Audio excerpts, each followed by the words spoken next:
and welcome to this week's Dermatology Flash Briefing.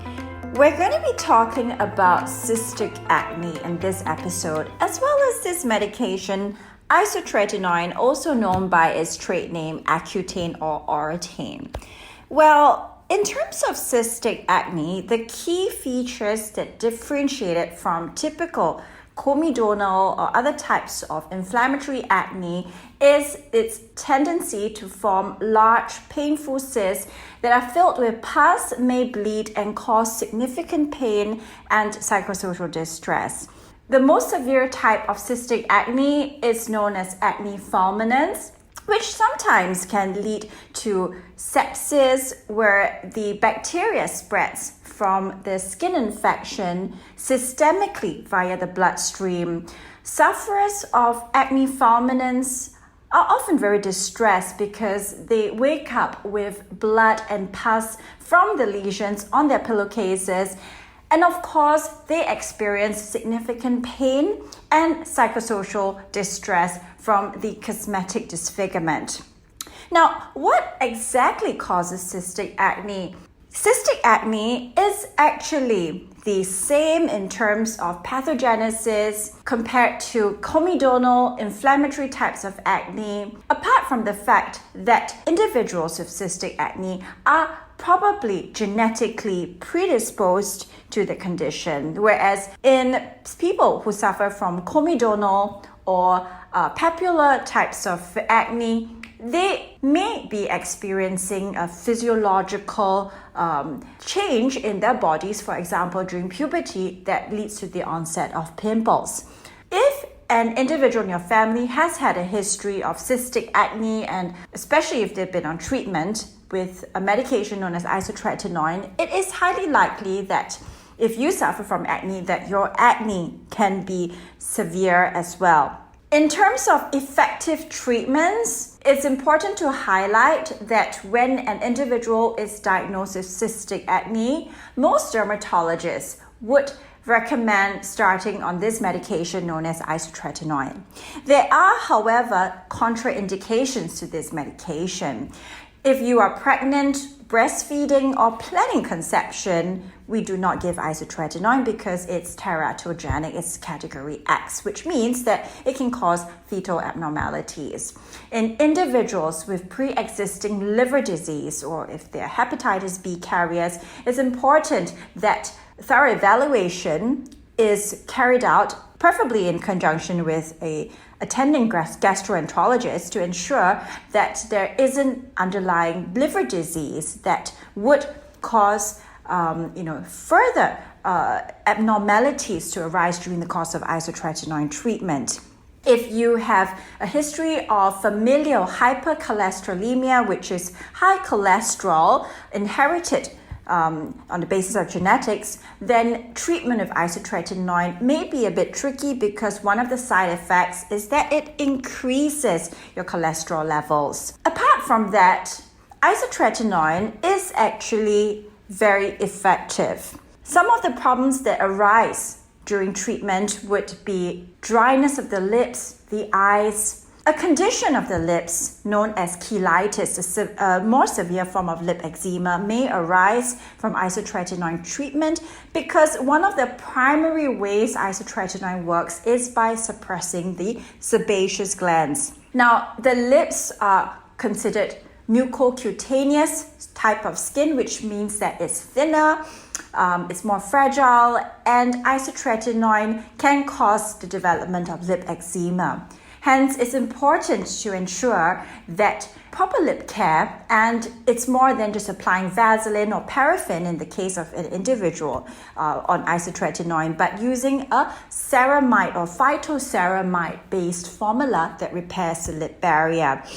In my practice, we use one that is based off the phytoceramides derived from plant seed oils, and also an anti-inflammatory formula with grapeseed oil. These are antioxidants that function in a way that mimics the activity of a mild steroid. So all this can be very helpful in preventing lip eczema from arising during the course of treatment.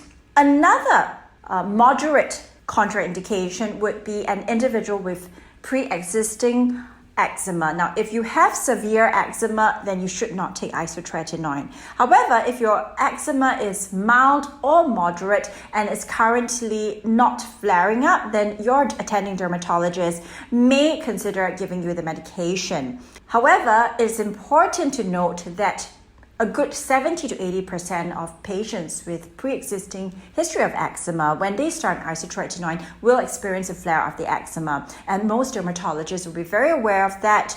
And prompt management, either in terms of reduction of dose of isotretinoin or treatment of the concomitant eczema with a topical steroid with wet wrap treatment, is necessary to bring it under control.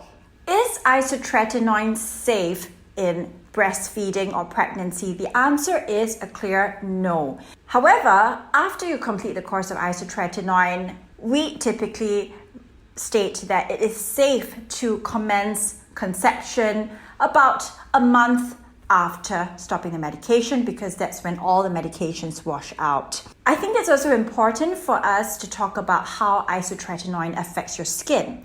It is a medication with a near 100% cure rate, primarily because of its ability to block oil production.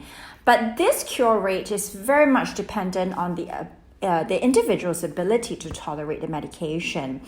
Photosensitivity is one major side effect that comes on an individual who starts taking isotretinoin. And because the way isotretinoin works is by way of cumulative dosing, meaning that you have to reach a cumulative target dose based on your body weight, and that's in order for it to be effective, rather than just taking it, say, once a day for a period of a month or 2 months or 3 months. It means that your photosensitive side effects are also dose dependent.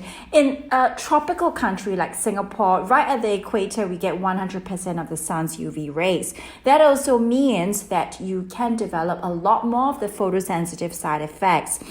In my practice, I have not been able to give doses higher than 30 or 40 milligrams simply because of the amount of UV that Singaporeans are exposed to. Now, if you look at the studies done in European countries or in the US, you find that the doses are a lot higher. Other than, if you were, if you had a heavier weight and you needed to reach the target dose faster, the other limiting factor is, of course, how your skin is able to tolerate that level of medication. In terms of acne scars, when you start taking Oratane, while your pimples are sure to resolve and come down, you'll find that if you had severe cystic acne before starting isotretinoin, these areas will turn into red scars.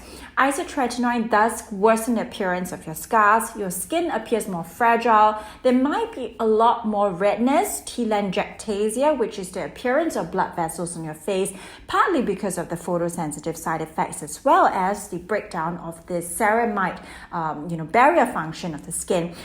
Because of the way isotretinoin works, it's very important that while you're on isotretinoin, you replace your moisturizer with one that contains the optimal lipid balance, something we call a prescription emollient device, or PED. It's a type of moisturizer that's formulated to behave at least like a mild steroid because it contains anti-inflammatory ingredients such as botanicals.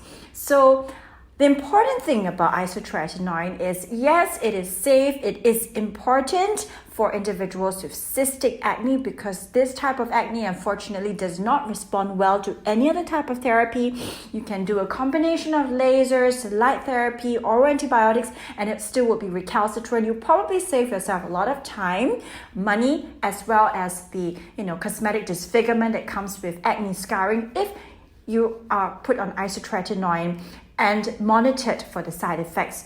I feel that this is a very effective treatment for individuals with cystic acne. Well, that's it for this week's Dermatology Flash Briefing. Remember to hit that follow button on our Spotify, Apple Podcasts or wherever you get your podcasts. You can find me on Instagram at Dr. Teo Wan Lin, where I give regular updates on the latest podcast episodes as well. Thank you very much and see you guys next time.